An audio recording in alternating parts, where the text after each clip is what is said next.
Morning టిఫిన్లోకి pesarattu వేద్దామని చెప్పేసి పెసర్లు అయితే నానబెట్టానండి. ఇంక మార్నింగ్ లేట్‌గా లేచేసరికి టిఫిన్ అయితే అవ్వలేదు. ఇంక అందుకని చెప్పేసి నైట్‌కి అయితే డిన్నర్‌లోకి అయితే పెసరట్టు అయితే వేస్తున్నాను.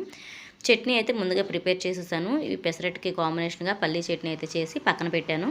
ఇప్పుడు ఒక మిక్సీ గిన్నె తీసుకొని అందులోకి నానబెట్టిన పెసర్లు వేసుకొని అల్లము, పచ్చిమిర్చి, అలాగే జీలకర్ర, రుచికి సరిపడినంత ఉప్పు వేసుకొని మిక్సీ పట్టుకోవాలి. ఈ విధంగా మెత్తగా మిక్సీ పట్టుకున్న పిండిని ఒక గిన్నెలోకి తీసి పక్కన పెట్టుకోవాలి. ఇప్పుడు స్టవ్ వెలిగించుకొని ప్యాన్ పెట్టుకొని, ప్యాన్ హీట్ అయిన తర్వాత మనం రుబ్బి పెట్టుకున్న పెసరపిండి వేసుకొని దోశలాగా పల్చగా వేసుకోవాలి. తర్వాత నేను ఉల్లిపాయలు అయితే వేసుకుంటున్నాను. ఇప్పుడు దీని మీద అల్లము, పచ్చిమిర్చి, జీలకర్ర కూడా వేసుకోవచ్చు. నేను ఆల్రెడీ పిండి రుబ్బేటప్పుడు వేసుకున్నాను కాబట్టి ఒక్క ఉల్లిపాయలు మాత్రమే వేసుకుంటున్నాను.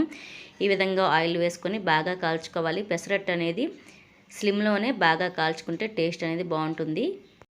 ఇప్పుడు పల్లీ చట్నీతో సర్వ్ చేసుకుంటే టేస్ట్ మాత్రం చాలా బాగుంటుందండి. మీరు కూడా ఒకసారి ఈ విధంగా ట్రై చేసి చూడండి. వీడియో నచ్చితే లైక్ చేయండి. మరిన్ని వీడియోస్ కోసం ఛానల్ని సబ్స్క్రైబ్ చేసుకోండి. Thank you for